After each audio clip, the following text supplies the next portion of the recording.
This is the final exam video for Liberty Nursing. Um, so I just scanned the room and I'll do it again halfway through. And we'll start out by doing the physical assessment, which is an accumulation of all the assessments that we've done this semester. So this is my patient who's been my same patient the whole semester. So I'll skip the introduction part, and I'll start out by reciting the cranial nerves and how we would test them. So olfactory would be smell. So I would have the patient smell something, and earlier in the semester I had them smell like spices, like the difference between cinnamon and I think mint. The second cranial nerve is optic, so that's vision. The third is ocular motor, that's extraocular eye movement. The fourth is trochlear, which is facial sensation. So that's when we touch the face with the Q-tip. The fifth is trigeminal, which is also extraocular eye movement. The sixth is Abducens, which is also extraocular eye movement. The seventh is facial gymnastics, so that's a series of exercises with the face. The eighth is acoustic, which would be hearing. We would just test for hearing, which could be a series of different tests. The ninth is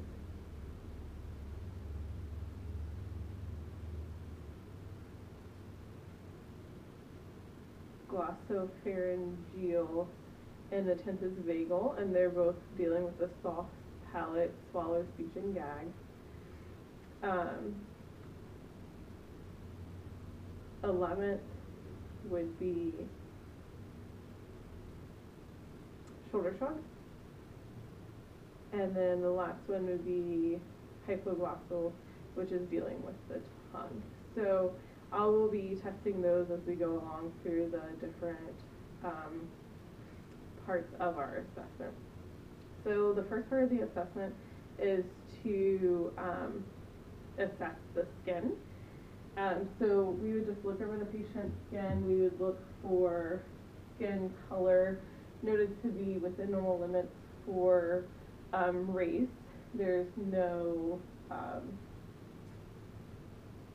lesions or scabbing or anything on the skin. Then we would feel the skin temperature. It's noted to be warm to touch, not too hot, not too cool. Next we would check the turgor. This would check for hydration. The patient notes to be well hydrated, you can tell by turgor.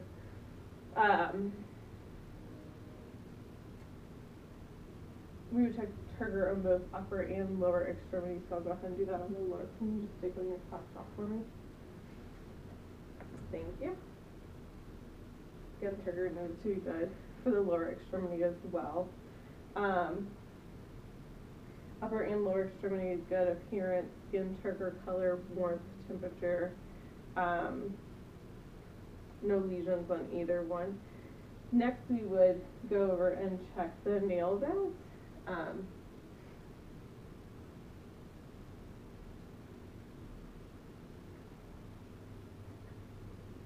So the cap refill on the upper extremity nail bed would note to be 3 seconds, and the lower extremities was noted to be 4 seconds.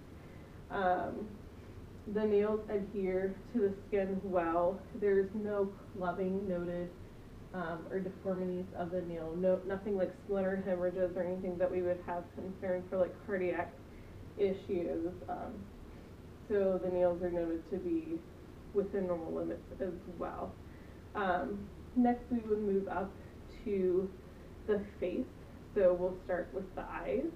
And with the eyes, we would do a series of tests. Like I said, some of these that we've done prior. So 2 tests that we would do for the eyes would be the Snellen and the Rosenbaum, and these would be about 14 inches away from the patient.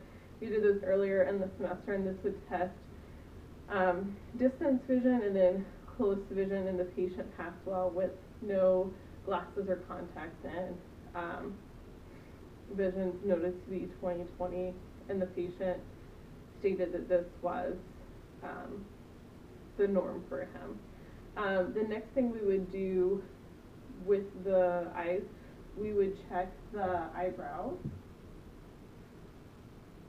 the lacrimal sac, no pulling or sagging noted. We would check the lids. Can you close your lids for me? Okay. Also no sagging or pulling noted. Neither one of the eyes are noted to be drooping. Eyelashes are intact. Also, now that I'm thinking about the eyelashes, I'm going to go back to the hair. The hair is normal for male pattern hairline, and if you look at the scalp, there's no like dry skin or lesions in the scalp as well.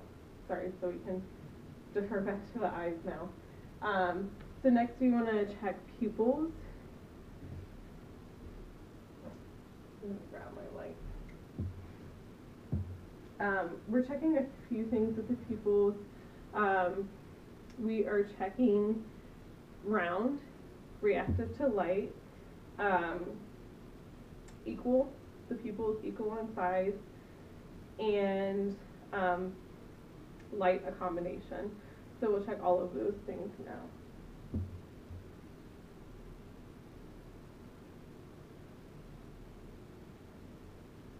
The pupils are noted to be about a 3 and to go down to about a 2. Brisk and reactive, equally bilateral, round size on both sides, no redness or swelling inside of the internal eye. Next, I would like to go to the nose. With the nose, this is when we were testing the olfactory cranial nerves. And so we did a number of tests that included smell and sensation. We also checked for the turbinates, which would be in each nostril. So if you'll just look up for me.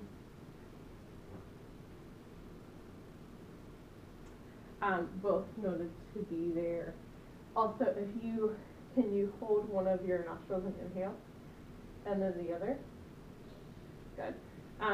So both nostrils noted to have clear pathways, no blockages noted, no congestion or anything like that noted. Next, we will go to the mouth. So the mouth will be checking the buccal mucosa, just checking for moistness to make sure it's not dry. We'll be checking the frenulum and the tongue movement, like we talked about in our cranial nerves. So we'll have the patient do a series of things for that as well. So first, if you will open your mouth while I look into the light. Say ah. Okay, good. So the patient's mouth is noted to be moist. The buccal mucosa is noted to be good. Lift your tongue up for me. Okay, we do see a frenulum here. The positive for frenulum. Teeth noted to be there, equally aligned. And the mouth is midline to the face along with the nose, just like it should be. Next, with this, we want to test another series of things. We want to test for TMJ, so we're going to ask the patient to do some things with his jaw. So if you will push your jaw forward and back and open your mouth and close. Okay, so no clicking, that didn't cause you any pain, did it? So no issues with TMJ there. Next, we would like to go to the ears. We're going to be looking at the auricle, um, internal and external ear. We're going to be looking to make sure there's nothing blocking the ear. We would also have the patient do the hearing test, the Weber and the Rhine, which we had previously done with the tuning fork. The Weber, you would hit the tuning fork and place it on top of the patient's head, and the patient would tell you if they heard the sound. And then the Rhine, you would put it behind the ears on the mastoid bone for the sensation and sound as well. But like I said, that has previously been addressed this semester, so I just wanted to briefly describe those tests. But we will go ahead and visualize the ears at this time.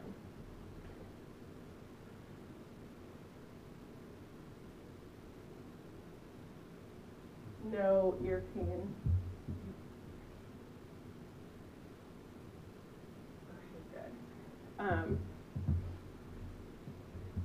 There's also, if the patient was having hearing difficulty, there's also other tests that could be done to test for hearing. Before we leave the head, I do want to do one more test for the eyes. It's confrontation, and I want to go ahead and do that now. So I'll have the patient follow my lead, and hopefully you can still see. Okay, so cover your right eye. And so I'm going to do, this is going to be the bunny. Just tell me when you see the bunny. I'm going to do at a couple different directions, okay? So as soon as you see my fingers, you can go ahead and say, like, okay, or yes, or you see it now, okay?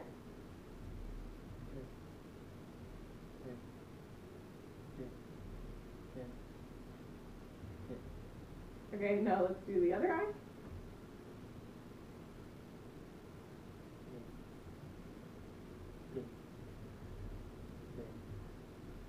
Okay, good job. So that was the last test on the eyes that I briefly forgot to spoke on, but the patient did pass that as well. So now moving on to the neck, we are going to test the neck. We're going to palpate the cervical area, including the clavicle and the thyroid. We will also palpate for any bulges or masses in the neck. We will have the patient swallow and do some range of motion activities for the neck. So I'm just going to feel your neck, okay? Okay, swallow. Okay, swallow again. Okay.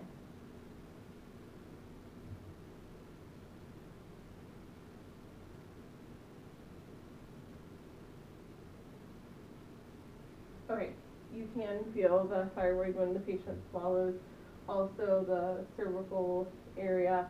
Have you ever noted to have any injuries to your clavicles? No, okay.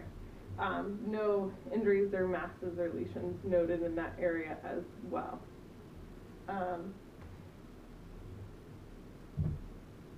We would like to also assess the pharynx and larynx.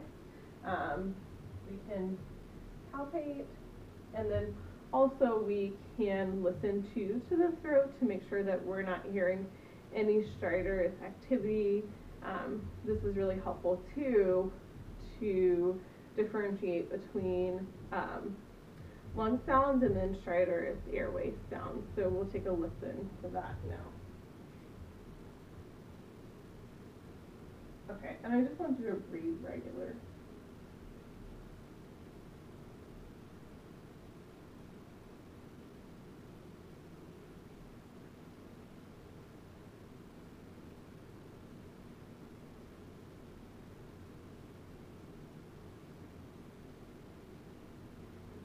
Okay, no stridor noted there. Also, no jugular vein distension noted here, and we can feel a good carotid artery. So the patient is having good circulation to this area. Next, we would like to go down to the thoracic cavity and the lungs. So first we will listen, and then we will palpate some areas. So I'm going to listen first for breath sounds, and then I'm going to do some other activities for the lungs.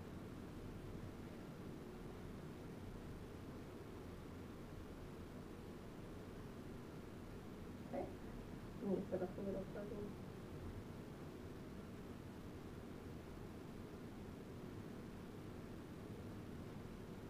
Just breathe normal.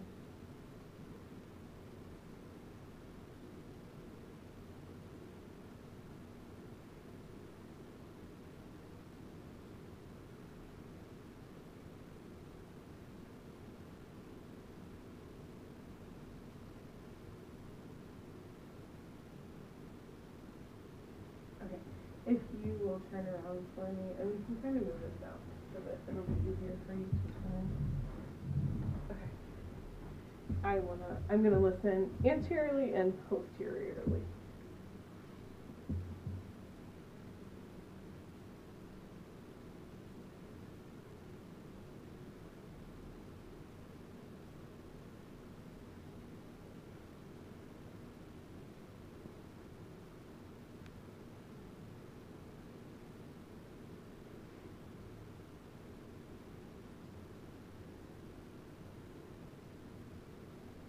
Okay.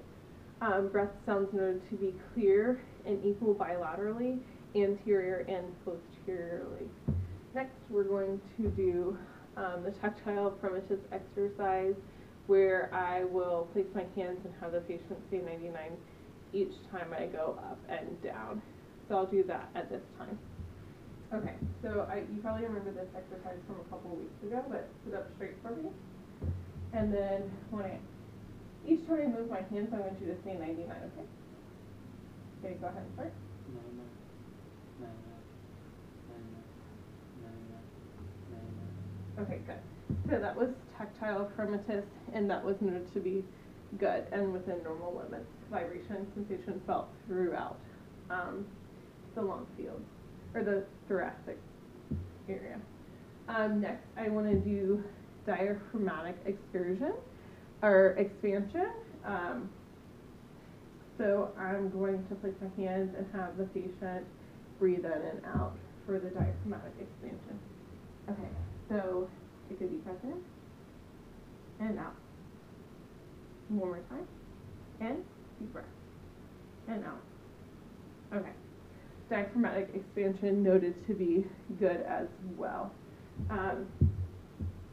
Next, I'm going to have the patient lie down so I can palpate and percuss over the lung field.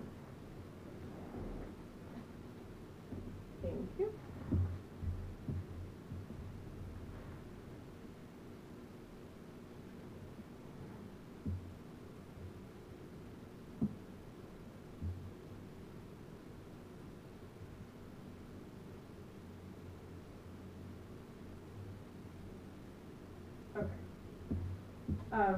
Noted to be normal, within normal limits throughout palpation or percussion of the lung field.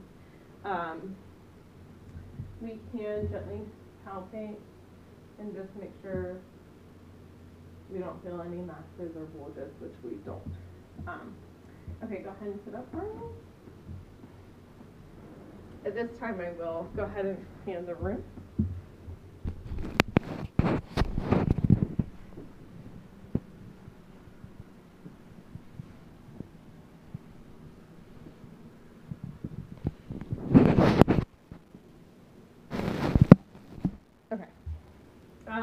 Next, I'm going to move on to cardiovascular assessment. With the cardiovascular assessment, we are looking for edema. We are also listening to the patient's heart. We're listening to different areas, the aortic, the pulmonic, Erb's point, and tricuspid and mitral. And as I listen, I'll explain to where each of those is located. Also, we are palpating for the PMI and any masses or bulges in the cardiac area as well. Earlier when I was doing my visual assessment, I did not notice any edema or swelling, and we can do that again. So I'll look at the lower extremities and just make sure. Yep, so no pitting edema in the lower extremities, and then we'll do the upper extremities. No pitting edema in the upper extremities as well. So we'll go ahead and listen to each of the areas that I just discussed. So first, we are going to listen to the aortic, and that's going to be second intercostal on the right sternal border.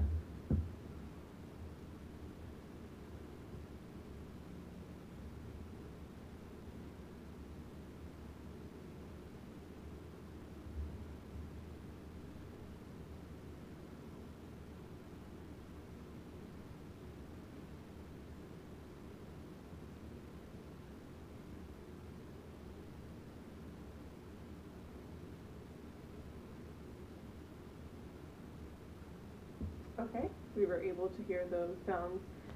Next, we will move over to the left sternal border, and we will listen to the pulmonic, which is going to be second intercostal of the left sternal border.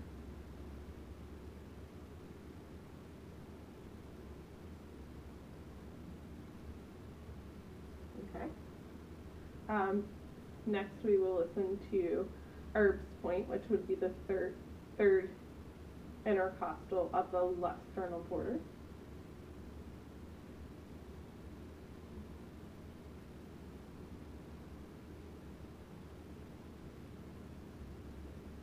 Next is the tricuspid. That's over on the fourth intercostal and more to the left side still, more to the right side, sorry, still on the side of the sternal border, but more midline, because the mitral is actually between the fourth and fifth, but on the left sternal border. So we'll listen to the tricuspid first and then the mitral.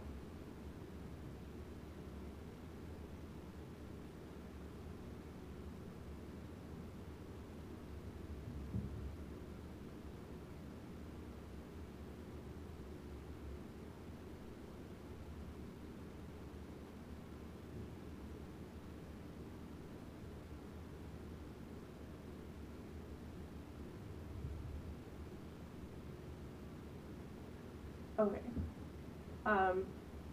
All of those heart sounds were heard upon assessment. Next, we will just briefly palpate for the PMI and any massive bulges or anything like that.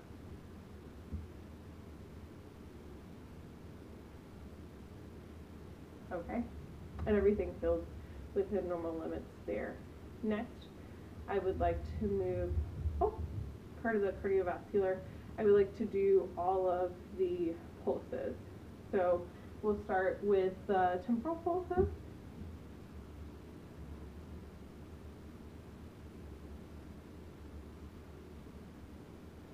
Good.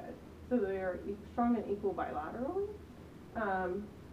Next we'll go to the carotid, and we only feel the carotid on the one side.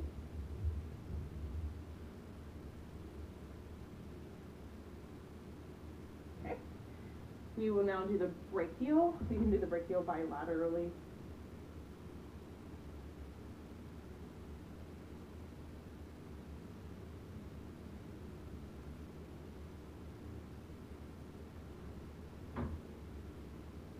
Okay. The radial.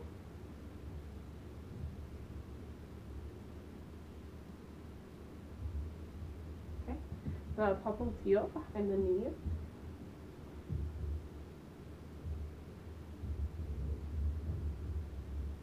The tibial.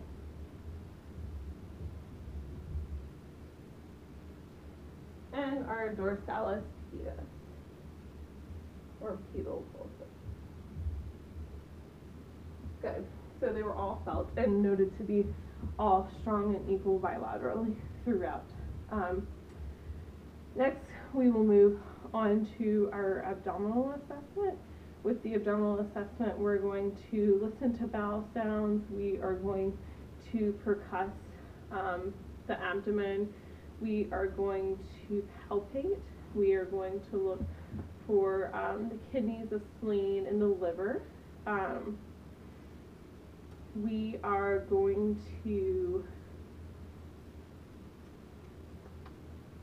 thoroughly examine, and I'll kind of remember more as I go along with each one, but first I'm going to listen to the bowel sounds, and then I'll have the patient lie down and I will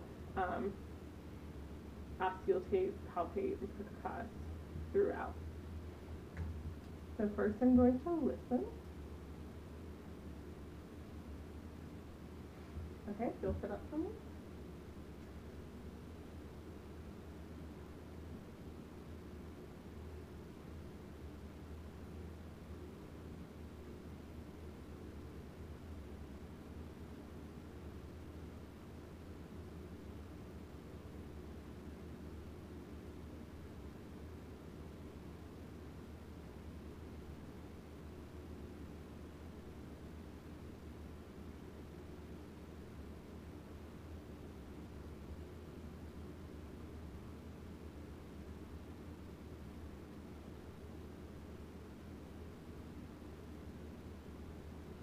Okay, bowel sounds were heard in all four quadrants.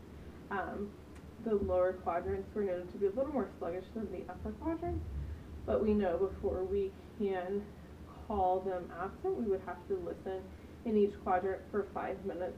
I certainly heard them in each quadrant, just not as active in the lower quadrants, again, as the upper quadrants. Next, we will have the patient lie down, and we will examine and percuss and palpate different areas on the abdomen. Okay, I'm going to lift your shirt up if you don't mind. Okay, thank you. So the abdominal cavity from the outside, the external scan, from what we can see, is good. There is normal hair growth on the abdomen. So we want to percuss over each of the four quadrants, and then we also want to percuss to listen for or see if we can feel for our liver, our spleen, and our kidneys. So first we will percuss over the four quadrants.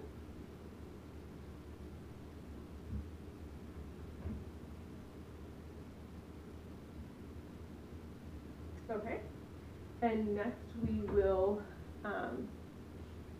percuss and mark for the liver.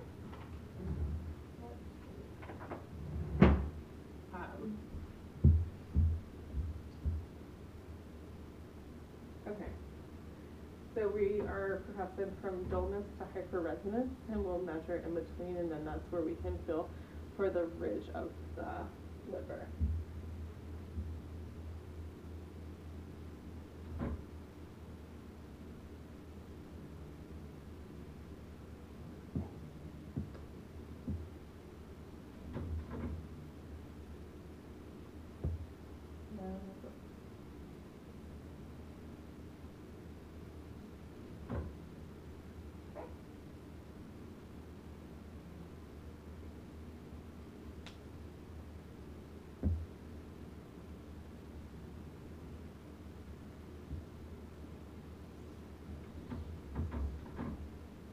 We will measure.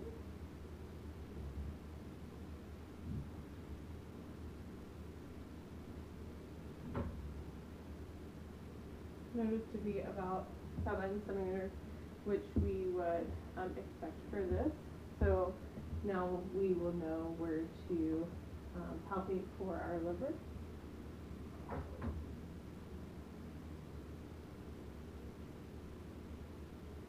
Take a deep breath. Okay, and we can indeed slightly skin that doesn't noted to be rigid or anything abnormal there. The abdomen is noted to be soft non-tender and does not, seem to cause any pain upon palpation. Does that cause you any pain? No, okay. Next we would like to,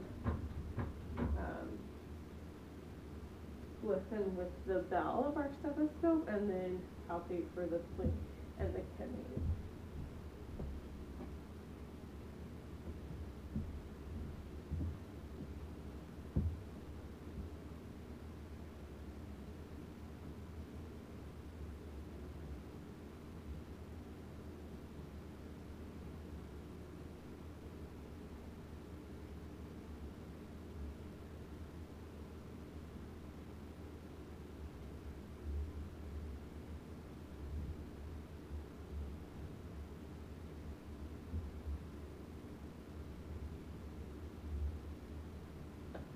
Okay.